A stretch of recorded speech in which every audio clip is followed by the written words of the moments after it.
como é que essa especificidade teórica do termo museologia servia para qualificar a museologia como a ciência que estudava os museus, né? E essa era a definição oficial que o Georges-Henri Rivière ia propor nos anos 50 e que depois seria adotada em vários países, inclusive na América Latina e no Brasil. Eu queria, então, compartilhar com vocês um pouco, né, depois dessa introdução, poder compartilhar um pouco da história da museologia no Brasil. E aí eu tenho um slide, eu vou tentar... vamos ver se eu consigo. Esse slide é uma apresentação que eu fiz há uns 2 anos atrás, numa conferência na China. Então, ela está em inglês, eu peço desculpas, eu não tive tempo de traduzir, mas eu vou traduzindo para vocês. Não tem muito texto, não. É apenas uma organização do pensamento, um pouco do que eu tenho falado para vocês aqui, para a gente localizar como é que se desenvolveu a museologia no Brasil. Primeiro, assim, tem alguns marcos, alguns deles até a Monique já pontuou no início da aula, que a gente precisa sempre lembrar, não é obviamente para vocês decorarem, nem cair em prova, né, Monique? Mas a gente precisa lembrar como é que essa história se configurou do ponto de vista institucional e da formação. Em 1932, como eu já falei, é a data de criação do primeiro curso especializado para formar profissionais de museus no Brasil, no Rio de Janeiro, criado no Museu Histórico Nacional, né, uma instituição também muito tradicionalista, com uma perspectiva de formação a partir dos conhecimentos especializados voltados para as coleções do museu. Então, aí a gente pode falar de coleções de história do Brasil, de história geral, de etnografia, de arqueologia, enfim, história da arte, né, história da arte brasileira. Então, essas eram as categorias principais das coleções desse museu, que até hoje existem, e a partir dessas coleções, os diferentes cursos especializados que iam constituir a grade do curso de museus seriam organizados. Havia nesse curso uma única disciplina criada por Gustavo Barroso, que tratava especificamente de conhecimentos para a formação em museus, para a gestão de museus, né, principalmente, que era a disciplina Introdução à Técnica de Museus. Essa técnica de museus, vejam que ele não usa o termo museologia, e também não havia uma preocupação teórica, né, o próprio termo já indica, são técnicas de museus. Ela estaria ligada a um conhecimento especializado que o Gustavo Barroso ia importar, né? Ele ia trazer, principalmente dos manuais franceses e norte-americanos, aquilo que ele estava observando, né, no contexto internacional. Gustavo Barroso era um intelectual que circulava pelo mundo, participava dos diferentes fóruns e instâncias de debate. Naquela época não existia o ICOM, mas existia o Escritório Internacional de Museus, também localizado na França, que era um órgão ligado à Liga das Nações e que tinha muita gente considera o antecedente do ICOM, né? O antecedente histórico do ICOM, que seria criado em 46. Então, Gustavo Barroso estava introduzido nesse contexto de trocas intelectuais sobre museus e sobre museologia, e ele criaria essa disciplina e publicaria um livro chamado Introdução à Técnica de Museus, em 2 volumes, em 1940 e 1941. Esse livro é o que a gente considera o principal documento, o principal material didático, o primeiro material didático para a formação em museus, e uma das primeiras tentativas de se produzir uma teoria da museologia, que não tinha esse nome, naquele momento, né, na década de 40. Então, até 1969, a gente vai ter um único curso, que vai ser um curso com um perfil, como eu já disse, técnico, né? Um curso para formar pessoas para atuarem mais diretamente com as coleções do museu e principalmente com as coleções do próprio Museu Histórico Nacional, né? Porque a demanda desse curso em 32 era uma demanda para formar profissionais para atuar no próprio museu, né? Para que aquele museu tivesse profissionais especializados. Depois, obviamente, muitos desses profissionais iriam atuar em outros museus, com a criação de novos museus no Brasil e desenvolvimento da própria área de conservação no Brasil, né? Então, alguns deles iriam atuar no Museu de Belas Artes, no Museu Imperial de Petrópolis, né? Que foram os outros museus criados em sequência. Mas, naquele momento, a necessidade mais imediata era de formar profissionais para atuarem no curso.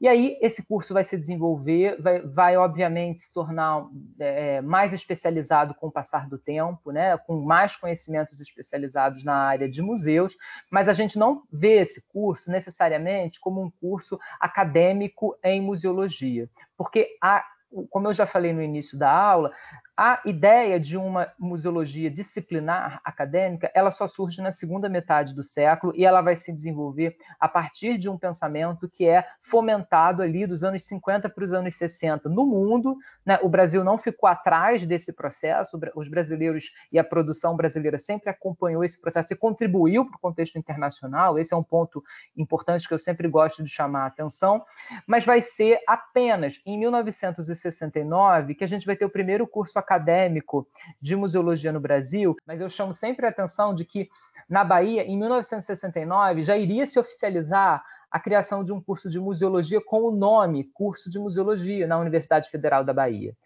No Rio de Janeiro, o curso de museus, apenas em 1970, ele iria sair do escopo de um museu, né, o Museu Histórico Nacional, para fazer parte de uma estrutura universitária e se tornar, então, nesse momento, nessa passagem do curso do museu para a universidade, ele muda de nome e se torna curso de museologia. Isso acontece em 70. Então, se a gente for pensar num sentido terminológico, o primeiro curso de museologia foi o da Bahia, né? Porque o curso do Rio ainda se chamava curso de museus. O curso de museus se torna curso de museologia no Rio em 1970. E eu considero essa questão terminológica importante para a gente compreender, porque falar em museologia é diferente de falar de curso de museus, né? O uso do termo museologia ele tem a ver com a necessidade de se estruturar na estrutura acadêmica, né? Justamente porque o logia desse termo, vocês já devem ter parado para pensar aí, a museologia ela tem dois termos etimológicos principais aí, que é museu, né? É óbvio, quando alguém pergunta para vocês o que vocês estudam, mas o que a museologia estuda? O que vocês estão fazendo esse curso? Vocês falam sempre a resposta mais óbvia e mais fácil, né? Que a gente responde para os nossos pais quando a gente começa a estudar museologia. A museologia estuda museus. E aí pronto, resolveu, porque bem ou mal, todo mundo sabe mais ou menos o que é museu. Né? E além do termo museu que tem aí, que a gente vai problematizar daqui a pouco, esse vocábulo museologia também tem o logia, que quer dizer ciência, estudo, conhecimento. Então, eu defendo que essa necessidade dos cursos se afirmarem nos anos 60 e 70 como museologia tinha total relação com uma necessidade de se afirmarem dentro de um contexto universitário, acadêmico, científico, né? E aqui vale lembrar que a nossa estrutura acadêmica das universidades no Brasil é muito semelhante à estrutura acadêmica de países como a França e a Alemanha, que tem uma estrutura um pouco mais rígida, né? Uma estrutura latina, em que os cursos, para se qualificarem como cursos acadêmicos, precisam se definirem como ciência. Né? Isso é um dado, é uma informação muito explorada pelo François Merès, quando ele estuda a própria museologia, porque esses países que têm estruturas mais rígidas, né, na academia, são países que vão ter uma demanda por teoria muito maior nesse momento, né? Justamente porque a museologia precisa se definir como ciência, e nenhuma disciplina se define como ciência sem um corpo teórico estruturado. Né? Muitos dos autores da museologia, como o próprio Zbigniew-Stransky, vão falar isso já nos anos 60. Então, aqui no Brasil não foi diferente. A gente tem uma necessidade de definir a museologia como ciência, justamente no momento em que o curso do Rio de Janeiro passa a se chamar curso de museologia, e o curso da Bahia também ganha esse mesmo título, né? Mais ou menos ali no mesmo período, um pouquinho antes.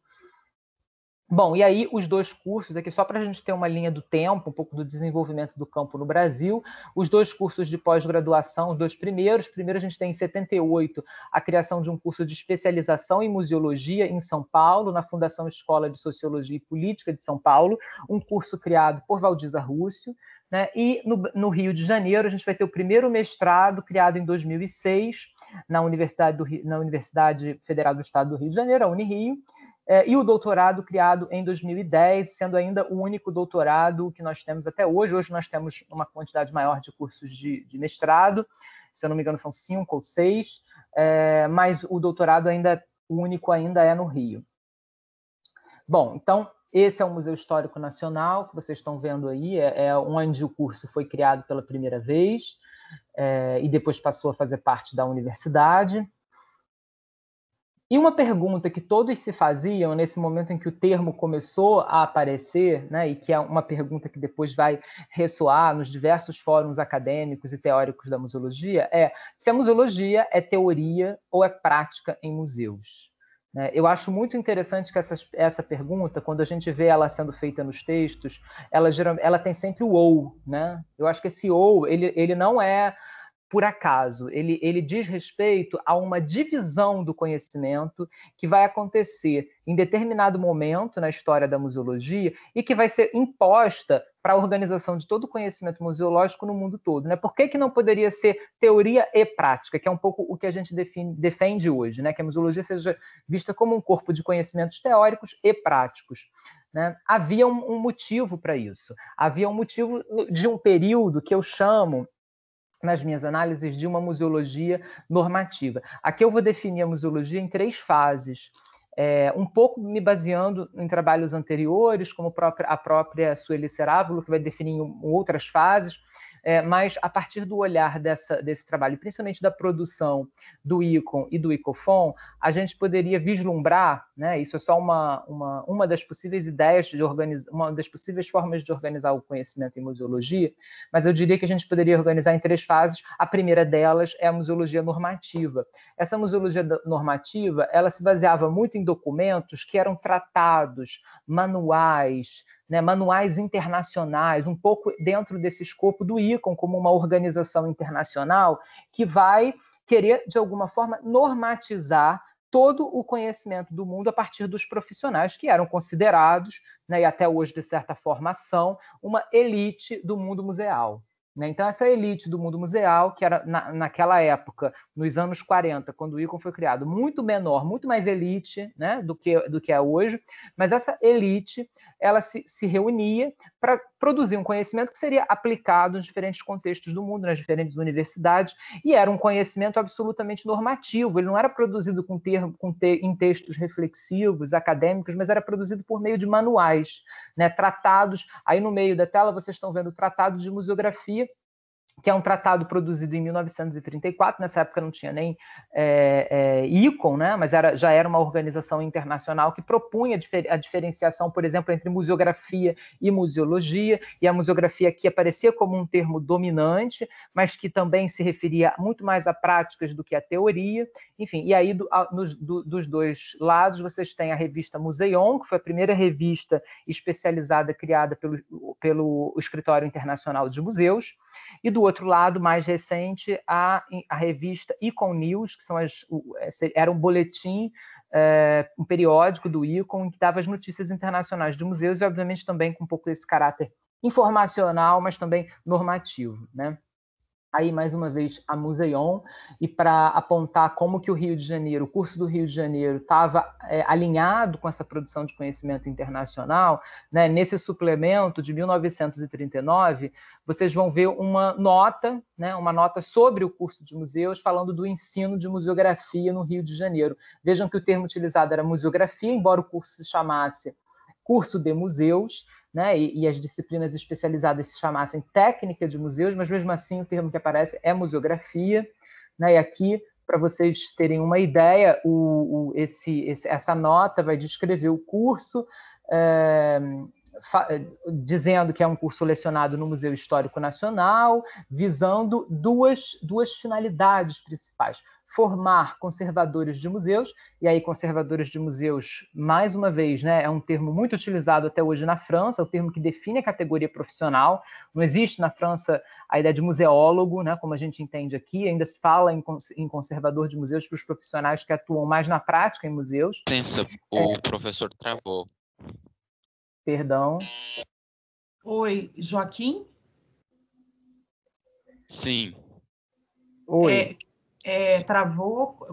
Você consegue ouvir agora, não? Consigo ouvir agora. Ah, tá. Tudo bem, gente? Pode avisar mesmo, tá? Porque como eu não vejo vocês no chat, nem a mãozinha. Tá. Melhorou agora? Onde eu parei, se alguém puder dizer? Ficou muito tempo travado? Não, Pra mim você não parou travou, agora não. na. Para mim, travou agora na. Quando você começou a comentar sobre a revista Museon, Tá, alinhado ao curso do Rio de Janeiro. tá bom, Joaquim, eu vou retomar esse ponto então. Obrigado. Obrigado. Então, pessoal, como eu falava, esse suplemento da revista Museion vai notificar, de certa forma, vai informar a comunidade internacional do curso de museus no Rio de Janeiro, falando, primeiro, que esse curso tinha a finalidade de formar conservadores de museus, né, pegando essa categoria de conservador, que é uma categoria muito utilizada no contexto francês, e de difundir conhecimentos especiais, né, ou a gente poderia traduzir como especializados, que não são ensinados no Brasil em outros institutos ou universidades do país. Ou seja, essa revista estava dizendo exatamente que o curso de museus do Museu Histórico Nacional estava servindo para difundir no Brasil conhecimentos que não chegavam por outra via, né, a partir do contexto internacional e, particularmente, do contexto francês, que naquele momento era a hegemonia do pensamento museal. Né? Um outro exemplo dessa normatividade do contexto francês em relação ao nosso contexto no Brasil foi uma visita, né, feita na ocasião de um seminário regional de educação sobre o papel educacional dos museus, esse era o tema desse seminário, que aconteceu em 1958, com vários participantes do curso, mas um dos participantes internacionais, o principal que esteve presente, foi esse que vocês veem aí, atrás, muito discretamente, que era Georges-Henri Rivière, um dos considerado internacionalmente o pai francês da museologia, que vai produzir exatamente aqueles conceitos que eu falava para vocês nesse momento. E o próprio Rivière, em 1962, ele vai dizer que é nesse momento, no seminário que ocorreu no curso de museus, em que ele vai discutir 3 termos fundamentais: o termo museu, o termo museologia e o termo museografia. E aí ele vai dizer que museus ele já vinha definindo a partir das discussões do ICOM. Então ele vai dar uma definição de museus, que é a primeira definição a ser adotada como oficial pelo ICOM na década de 60, e ele vai definir também museologia e museografia. Ele vai definir a museologia nesse momento como a ciência que estuda a missão e a organização do museu, né, ou seja, atribuindo a ela um caráter científico pela primeira vez, e a museografia como o conjunto de técnicas em relação à museologia. Né? Ou seja, é Georges-Henri Rivière a pessoa responsável por estabelecer essa divisão que nós temos hoje na museologia, um pouco obsoleta para alguns autores, mas que ainda permanece na organização dos cursos, entre uma ciência e as práticas de museu. Né? Então, aquela perguntinha que a gente falava lá no início, museologia é teoria, é ciência ou é apenas prática de museus? E essa é uma pergunta que vai aparecer em muitos textos especializados nos anos 80 e 90, principalmente. Vocês vão ver que a própria Sueli Cerávolo vai falar dela no texto. Né?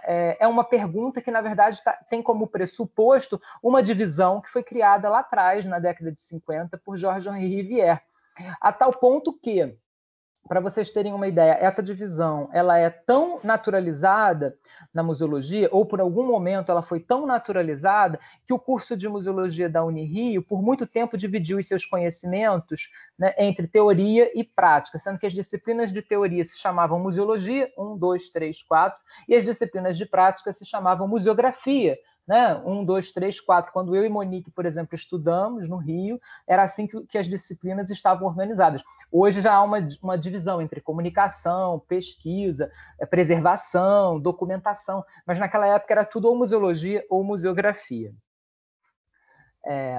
E aí, né, passando para um momento, ou uma perspectiva, eu diria que essas divisões que eu estou propondo na museologia, elas não são cronológicas, mas elas são muito mais do ponto de vista da forma como o saber foi organizado. Né? Então, se a gente, por um lado, tinha uma museologia bastante normativa, por outro, a gente vai ter um pensamento um pouco mais teórico que começa a se desenvolver a partir do final da década de 70 e início da década de 80, né? Principalmente com as publicações do ICOFON.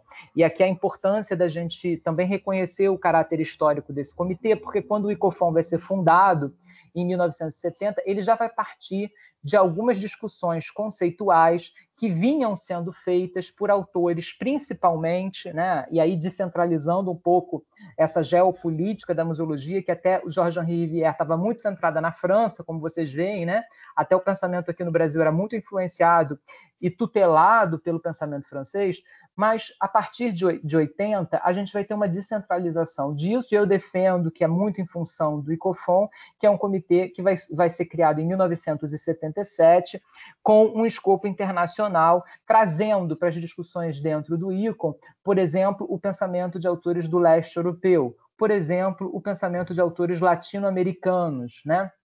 Que não eram hegemônicos de forma nenhuma naquele contexto da década de 70. Aí vale lembrar também, historicamente, que nos anos 70 a Europa estava dividida por um muro de Berlim, mas também por diferentes correntes de pensamento, né? A gente tinha o lado da Europa dita ocidental, capitalista, e o lado da Europa dita oriental, socialista, comunista, né? E esses lados, o que isso significava para a produção de conhecimento?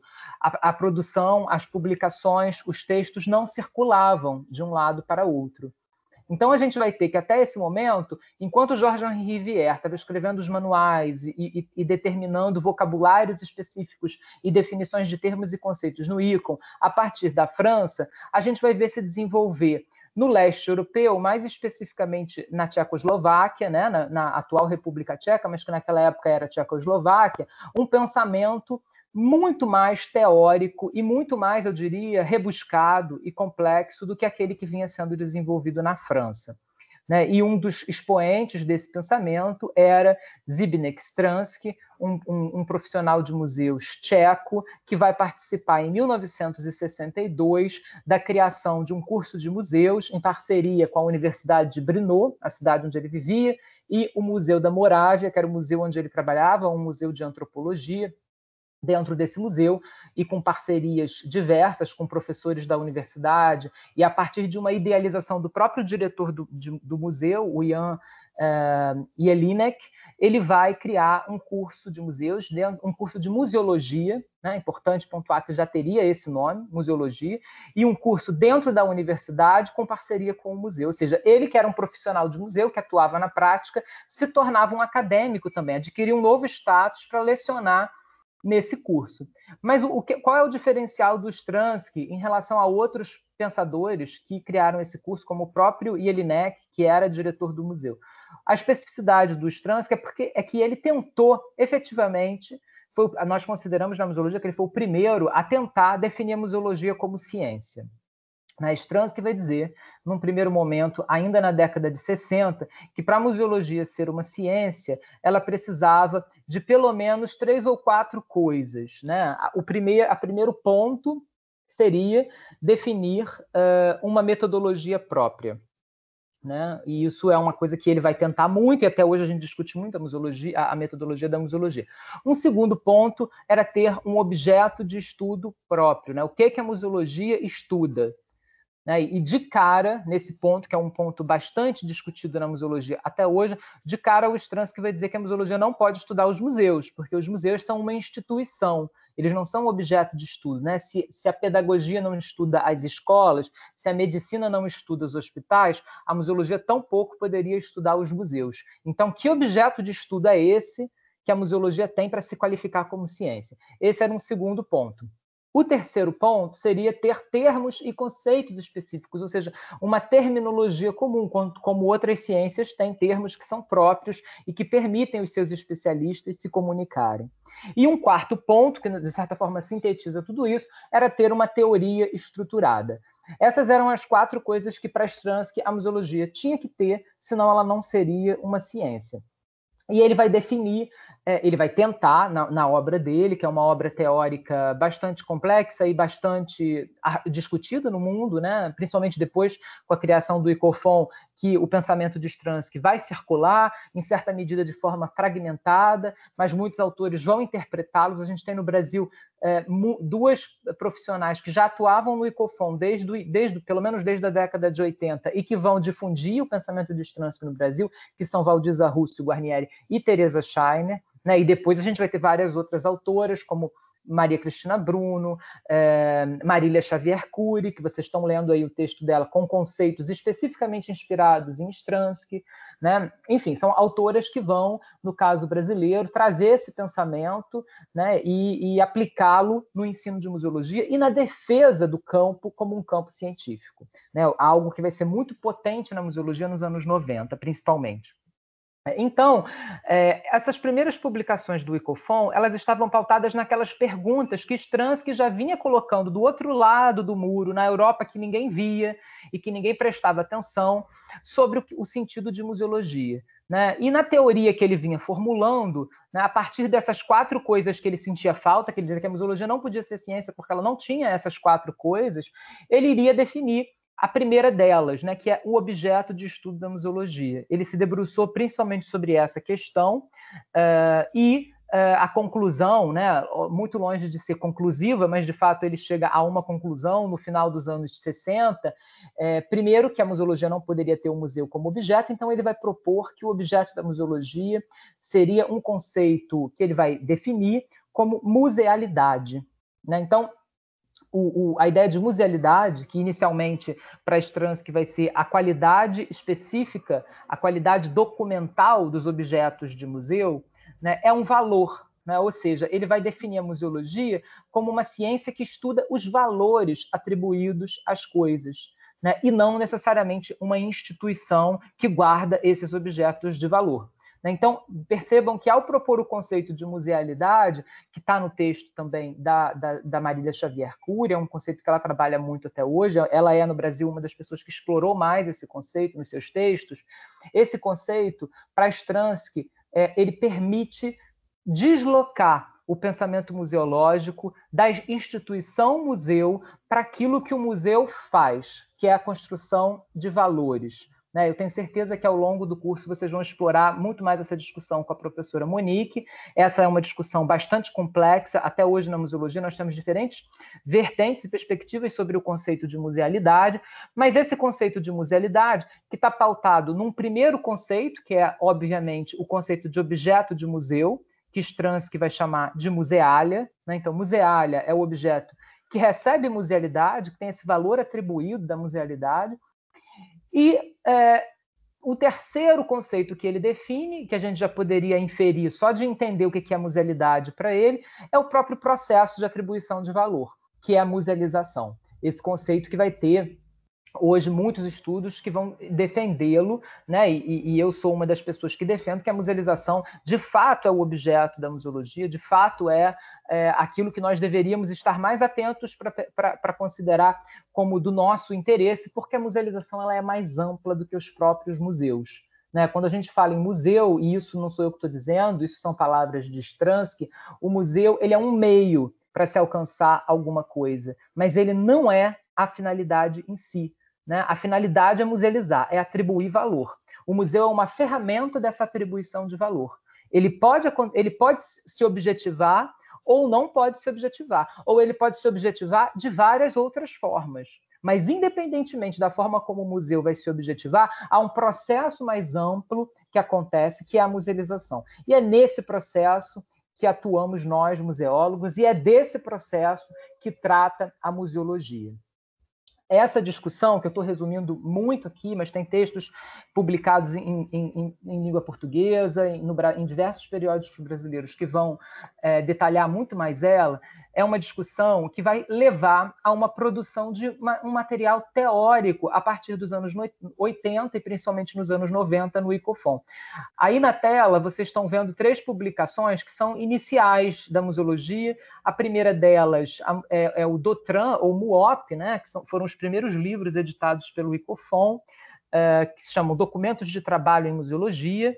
E o primeiro tema desse livro era Museologia, Ciência ou apenas Trabalho Prático de Museus? Vejam novamente o ou aí, essa alternativa, né? Como que a divisão que o Georges-Henri Rivière fez lá atrás, ela ainda se tornava presente nas discussões teóricas. Então, museologia, ciência ou apenas trabalho prático em museus, né? Vejam a hierarquia, né? É ciência ou é apenas trabalho prático? Essa foi uma discussão em que permitiu a Stransky definir para ele que a museologia estudava, né, essa musealidade, que, na verdade, passava por uma relação específica do homem com a realidade. Né? Essa relação, essa separação entre sujeito e objeto que vai definir a constituição desse valor atribuído aos objetos de museu, que ele chamou de musealidade. No ano seguinte, em 1981, a gente vai ter um segundo número desse MUOP, desses Dautran, em francês, que tinha como tema a interdisciplinaridade na museologia, obviamente aí também discutindo a questão científica, o estatuto científico da museologia, né? E esse número de 81 vai ser o primeiro momento em que Valdiza Russo produz um texto definindo, na concepção dela, o objeto da museologia como fato museal, ou fato museológico, que também passa por essa relação, né, de um sujeito em relação ao objeto no cenário da instituição museu. Assim que ela vai definir fato museológico, e quando a gente compara os textos e a forma como ela está definindo os conceitos, a gente vai ver claramente uma influência stranskiana no pensamento de Russell. E o terceiro livro já é um primeiro volume do Ecofon Study Series, que é o periódico acadêmico que existe até hoje no Ecofon, que tinha como tema, né, esse é um dos primeiros volumes de 1983, ele tinha como tema metodologia da museologia e a formação profissional. Então vejam como a preocupação metodológica ela também estava presente nesse momento. Mais recentemente, essa museologia teórica também vai se enveredar por um caminho terminológico, principalmente sob a influência e a coordenação de André Desvalets e François Meresse, aí uma retomada, né, da hegemonia francesa no conhecimento teórico, com livros que vocês também vão conhecer ao longo do curso, que definem conceitos fundamentais para a museologia. De um lado, vocês estão vendo aí o dicionário enciclopédico de museologia, que é um dicionário francófono, mas que tem informações muito preciosas sobre a constituição do campo, a formação dos conceitos, etc. E uma versão reduzida desse dicionário que se popularizou em diversas tradições pelo mundo todo, que é o conceito-chave de museologia.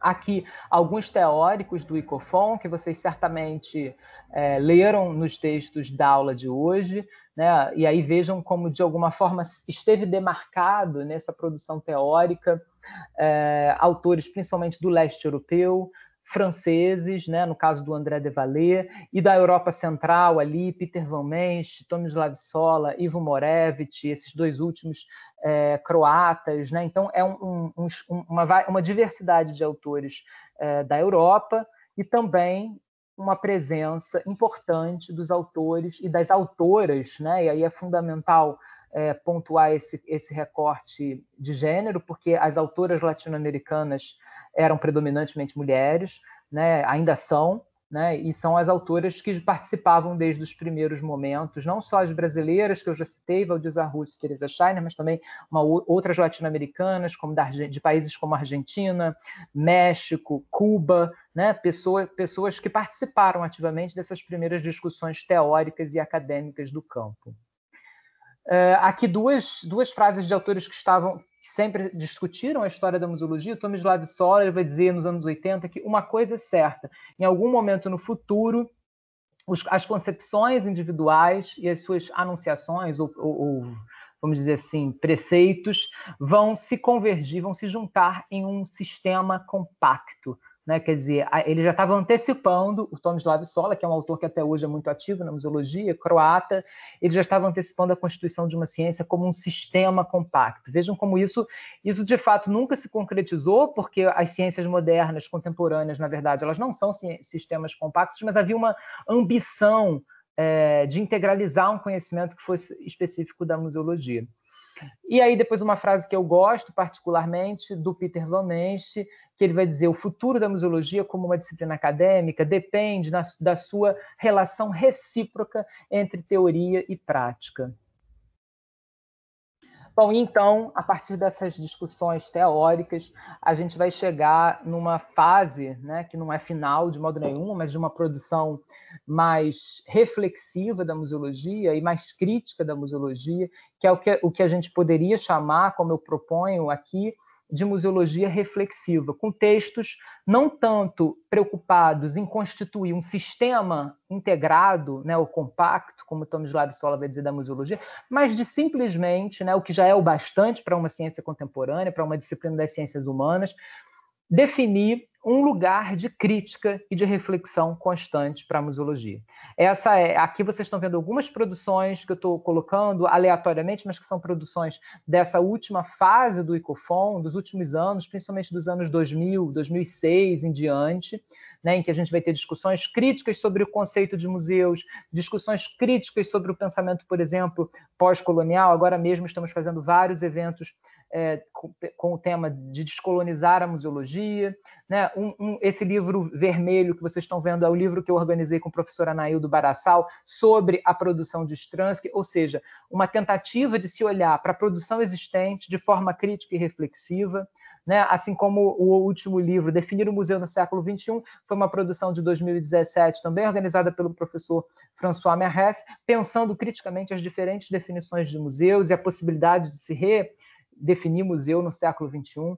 Enfim, então é uma outra fase de pensamentos e que eu diria que ainda está em curso e que é o que alimenta a museologia como uma disciplina crítica, né? Hoje a gente tem a vertente da museologia crítica, que é muito também nessa relação entre teoria e prática, mas que eu acho que essa ideia de museologia reflexiva, ela abre um leque mais amplo para pensamentos críticos que também incorporam, e isso é importante dizer, aquela vertente dos estudos museais, né? Museum Studies, que se desenvolve principalmente na academia de países de língua inglesa, que é um pouco diferente da museologia tradicionalmente conhecida em países como Brasil, França e República Tcheca, porque não tem um compromisso, né? Os Museum Studies, justamente por se enquadrarem, como eu falei antes, numa academia, numa estrutura acadêmica um pouco mais flexível do que a academia latina, ela vai não ter a necessidade, por exemplo, de discutir museologia como ciência. Então, o que se estuda lá como museologia é meramente estudos de museus, que literalmente são estudos do museu. Então, os conceitos, por exemplo, de musealização, de musealidade, de museália, que a gente falou aqui, são conceitos que não são tão explorados assim nesse ramo de estudos. Então, uma perspectiva um pouco diferente, mas que já vem sendo incorporada nos estudos reflexivos de museologia. E aqui, só para vocês verem, retomando o caso brasileiro, esse foi um levantamento que a gente fez a partir do Ministério da Educação em 2016, então pode ser que tenha diferenças, mas essa é a quantidade de cursos que nós temos hoje, né? O curso da UNB está aí, criado em 2009, como a Monique falou, né? Entre 2008 e 2009, e vejam como nos anos 2000 o campo da museologia, e aí falando especificamente da museologia como campo disciplinar, se expandiu no Brasil de forma lancinante, com a criação de diversos cursos, né? Eu não preciso dizer que nos anos 2000 a gente vai ter também o florescimento de novas iniciativas e uma reorganização do campo museal a partir da criação do IBRAM, a partir da definição de uma política nacional de museus, né? De um estatuto de museus que vai ser colocado em prática, enfim, de um novo, usando o termo da Sueli Saraiva, um novo delineamento para o campo, que também vai se alimentar em todo esse conhecimento produzido, né? A museologia, o campo museal, ele vai estar ligado ao conhecimento produzido em termos de museologia na academia, e não é por acaso que quando o IBRAM vai normatizar, por assim dizer, os museus brasileiros, ele também vai incentivar a criação de novos cursos de museologia no processo de expansão das universidades no Brasil, né? Então, esse processo de expansão, graças a ele, nós tivemos, por exemplo, a criação de um outro curso na Unirio, porque agora nós temos o curso noturno também, desde 2010, e a criação de diversos cursos em vários lugares no mundo, como é o caso do curso da UNB, criado dentro desse propósito mesmo de expansão do campo, né? Então, hoje nós temos uma série como resultado dessa expansão, uma série de fóruns de debates, de discussão e de produção de conhecimento, como o Sebramus, que ano passado aconteceu aí em Brasília, né? Alguns de vocês, não sei se já estavam no curso nesse momento, mas podem ter presenciado, ou pelo menos ouvido falar do que foi o Sebramus, né? Nós já estamos com várias edições, com uma produção de conhecimento instaurada justamente com textos e resultados de debates publicados, especificamente do contexto brasileiro. E isso é muito interessante, porque se a gente for pensar no contexto brasileiro, na última década do século passado, né, só tínhamos 2 cursos, 3 cursos, né, na verdade 2, né, até os anos 2000 nós só tínhamos o curso da Bahia e do Rio de Janeiro, e olha hoje que nós temos mais de 15 cursos espalhados pelo Brasil inteiro. Então eu acho que isso é um pouco o testemunho dessa expansão do campo, o testemunho dessa reorganização da museologia. Aqui a distribuição, eu esqueci de mostrar, a distribuição dos cursos em diferentes regiões, né, também é importante pontuar isso, que houve uma descentralização da museologia, e eu acho que isso é muito importante para a gente. A museologia que antes vivia muito centrada, principalmente na produção de Rio e São Paulo, né, com um curso também de especialização que foi criado em São Paulo por Valdiza nos anos 70, e um pouco na Bahia, por causa do curso, obviamente, de Salvador. E hoje a gente tem uma descentralização importante que faz com que diversos conhecimentos sejam produzidos a partir das realidades locais e das experiências museais que no Brasil são absolutamente ricas e variadas. Enfim, eu queria um pouco fazer dar esse panorama da museologia para vocês, porque eu acho que ele é introdutório e ele é fundamental, não apenas para vocês compreenderem os 2 textos previstos para a aula de hoje, que eu acho que são textos elementares, né, fundamentais. O texto da Sueli Cerávulo é um texto muito utilizado em diversos cursos. Os conceitos da Marília Xavier Cury são, obviamente, a Marília é uma pessoa que tem um compromisso terminológico muito importante para a constituição do conhecimento em museologia, e eu acho que esse panorama ajuda vocês a localizarem, talvez, nos textos, de onde vêm algumas ideias, como elas foram produzidas, qual é o contexto da museologia internacional, como o Brasil se alimentou dessa produção e, de certa forma, hoje, já não só hoje, mas desde os anos 90, eu diria, tem uma autonomia de pensamento, né? Até antes, quando a contribuição brasileira chegou no ICOFON, né? Eu acho muito bacana dizer, por exemplo, que no fim da vida, ou mesmo quando dava aula de museologia na Universidade de Brno, o Stransky citava Valdiza Russell, né? Nós temos documentos no projeto de História da Museologia de aulas que o Stransky dava, gravadas, em que ele citava autores brasileiros como Valdiza Russell, e isso mostra que nós não fomos apenas influenciados pelo pensamento internacional, mas o Brasil também influenciou o pensamento internacional. E somos verdadeiramente, eu sempre digo isso com orgulho, porque nós somos uma potência em museologia, e o Brasil, particularmente, é um caso de estudo para muitos pesquisadores lá fora, justamente porque temos uma grande variedade de experiências museais e, ao mesmo tempo, temos um desenvolvimento da museologia como disciplina acadêmica como em poucos países no mundo.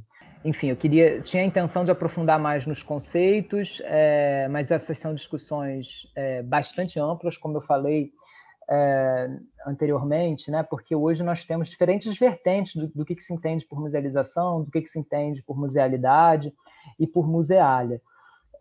Particularmente, mas não apenas eu, vários autores da museologia contemporânea têm defendido a musealização como o nosso principal objeto de estudo, né, como aquilo que a gente vê e observa de forma ampla, e não necessariamente os museus. Obviamente que os museus fazem parte desse processo de musealização, né? E há uma grande discussão aí se pode haver musealização sem museus ou não. Não vou entrar nela agora, porque ela é bastante complexa, mas para vocês entenderem por que essa diferença de olhar e essa diferença da definição do objeto, que pode parecer uma discussão epistêmica descolada da realidade, mas o quanto ela tem de implicações sobre a realidade prática dos museus e da própria atuação do museólogo. Né? Quando o Stransky propõe, lá desde os anos 60, em 1962, que ele vai dizer pela primeira vez que o objeto do museu que o objeto da museologia não é o museu, seria a musealidade. Depois ele vai falar mais, a partir de uma década depois, em 72, ele vai propor o conceito de musealização formalmente, né? E aí ele vai entrar mais nessa discussão, mas muitos autores depois dele vão explorar mais a fundo esse termo, até mesmo do que ele. Mas quando ele propõe isso, E isso desconstruiu a perspectiva de muita gente, como vocês podem imaginar, né? Uma vez que os grandes pensadores reconhecidos na época, como Georges-Henri Rivière, definiam a museologia como a ciência que estudava o museu sem discussão, né? E depois, aqui no Brasil, Gustavo Barroso vai adotar essa mesma definição. Então, esse pensamento hegemônico ele vai ser desconstruído, vai ser quase como um castelo de cartas que cai no momento em que um teórico da República Tcheca, né, Tchecoslováquia na época, vai dizer, não é o museu. E aí eu considero que é a partir daí que o pensamento teórico começa, porque se não é o museu, nós temos que explicar o que é. Né? E a musealização, de todos esses conceitos propostos por Stransky, ela é o conceito que nos dá uma perspectiva do processo, da criação. Né? Vários autores na museologia, e mesmo na museologia brasileira, posso citar Cristina Bruno e outros, que vão definir a musealização como uma cadeia operatória que leva à produção de objetos de museu ou de museália, ou que leva à atribuição de valor ao objeto de museu. Então, essa cadeia operatória ela é muito mais complexa do que a própria instituição museu, né? Ou a objetivação de uma instituição museu. Porque a cadeia operatória ela tem diversas etapas, claro que essas etapas elas são apropriadas, manipuladas, praticadas de forma diferente, mas na teoria, para a gente organizar o pensamento, a gente pensa que a musealização ela começa com a pesquisa, né? A gente só pode fazer musealização fazendo pesquisa para justamente realizar aquilo que os museólogos chamam de seleção. Né? Então, a seleção ela está baseada na pesquisa. Como é que a gente seleciona aquilo que vai parar no museu? É a partir da pesquisa, é a partir do estudo, né? Ou aquilo que vai ser musealizado. Depois da seleção vem um processo de documentação, né? Que é organizar o conhecimento produzido a partir da pesquisa e da seleção. Depois da documentação, a gente vai ter um processo amplo, né, de conservação, não apenas a conservação estrita, mas uma conservação que envolve a própria preservação do conhecimento construído sobre o objeto. Depois da conservação, a gente aí sim pode pensar a ter a apresentação, como chamava Stransky, ou a comunicação. Né? Essa cadeia operatória ela é trabalhada nessa forma teórica, tanto por Cristina Bruno, quanto por Maria Xavier Cury, quanto em textos meus, eu também esmiuço isso a partir de autores do ICOFON, mas ela não tem origem na gente, obviamente, nós não estamos inventando a roda. A primeira pessoa a propor essas etapas, né, pensar que a museologia ela é constituída dessas etapas, que são etapas que fazem parte da musealização, foi o próprio Stransky. Stransky vai dizer nos anos 90 que a musealização ela se dividiria, ou as funções do museu, ela se dividiria em tesaurização, né, que é curioso o termo, mas tem a ver com seleção e tem a ver com documentação. Então, ele vai falar que era tesaurização, depois preservação, depois comunicação. Que na época ele também chamava de apresentação, mas hoje a gente entende como comunicação. Então, ele vai dizer que tem esses três vetores principais, a musealização.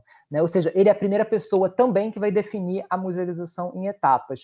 Depois disso, o próprio Peter Van Mensch, que é um autor muito tributário do pensamento stranskiano, ele vai definir o modelo PPC como modelo de função dos museus: pesquisa, preservação e comunicação. PPC tem esse sentido desses três termos que seriam, para Peter Van Mensch, as funções elementares do museu, os fundamentos do museu. Um museu, para ser museu, tem que realizar essas três coisas, que são etapas da musealização. Então, mais uma vez, ele está olhando para a musealização.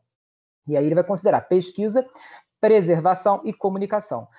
Se a gente pensar que a pesquisa, muitas vezes, ela acontece antes mesmo de se ter museu, né? Se a gente pensar que a seleção, a musealização, ela começa no campo, né? No campo no sentido antropológico, onde o profissional faz pesquisa, né? Ela não está necessariamente ligada à estrutura museu.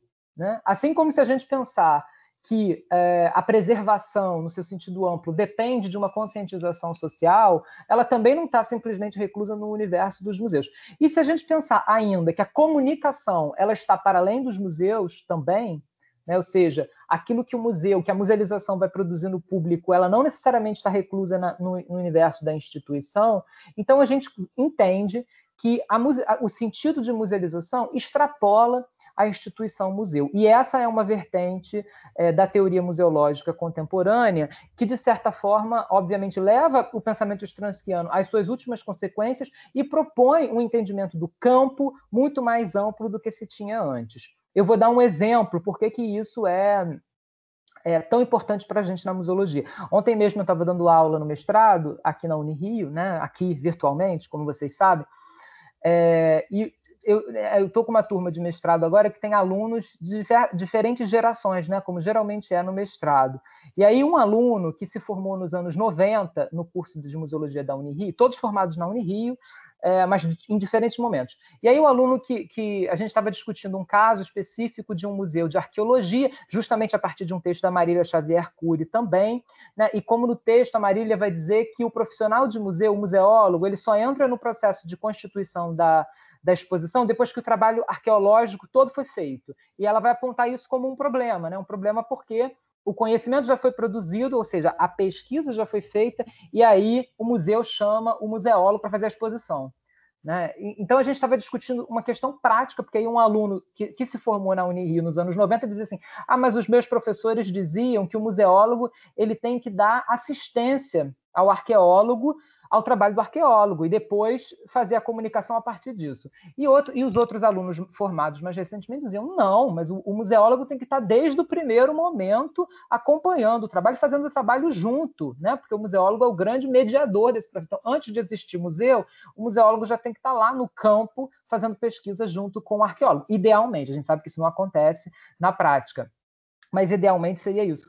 E aí a gente teve uma discussão justamente por que essa concepção de que o museólogo ele não atua só no museu, né, em que ele pode atuar em diferentes âmbitos, por que essa concepção ela não é clara para todo mundo? Né? Quer dizer, porque o próprio conceito de musealização, nos anos 90, não estava sendo discutido da maneira como a gente discute hoje. Às vezes, sequer ele tinha uma importância nas aulas. Né? E eu sei disso porque eu e Monique estudamos na Unirio. A gente pode revelar, né, Monique? Porque aí todo mundo fica sabendo a nossa idade.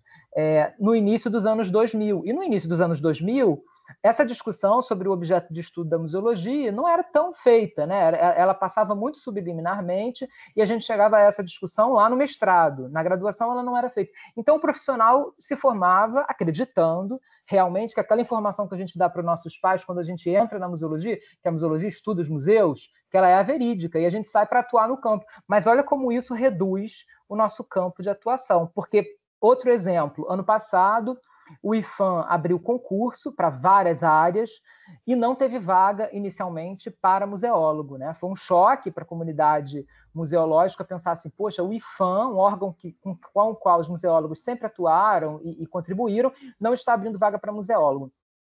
E aí todo mundo foi brigar por isso. Mas qual argumento que o IPHAN usou? Mas vocês só atuam no museu. Os museus saíram do IBRAM, do IPHAN, agora vocês têm o IBRAM. Então, para que vocês querem vaga dentro do IPHAN? Ou seja, o argumento para não ter vagas para museólogo era justamente o fato de que a museologia só estuda os museus. Né? E aí, os museólogos, nesse momento, precisaram olhar para a teoria para pensar, não, peraí, a gente não é só museu, a gente não se todo mundo que se forma em museologia for só atuar em museu, a gente não vai ter mercado de trabalho para todo mundo. Né? Essa é uma verdade que a gente vem discutindo bastante na museologia, principalmente hoje, que nós temos 15, 16 cursos de graduação. Né? E o nosso debate teórico serve justamente para alimentar uma ampliação do campo de atuação que é muito maior do que o universo dos museus. Se a gente pensar no patrimônio, nos centros de memória, nos centros de documentação, nas empresas que têm centros de memória, né? Enfim, eu acho que essa abertura ela deve ser feita tanto no processo prático quanto no processo teórico. Então, é nesse sentido que eu considero que a musealização ela tem uma importância preliminar ao próprio museu, na museologia, e na prática ela tem importância também, porque isso permite a gente entender que o trabalho do museólogo começa antes do museu e deve avançar para além do museu em termos práticos, tanto quanto teóricos.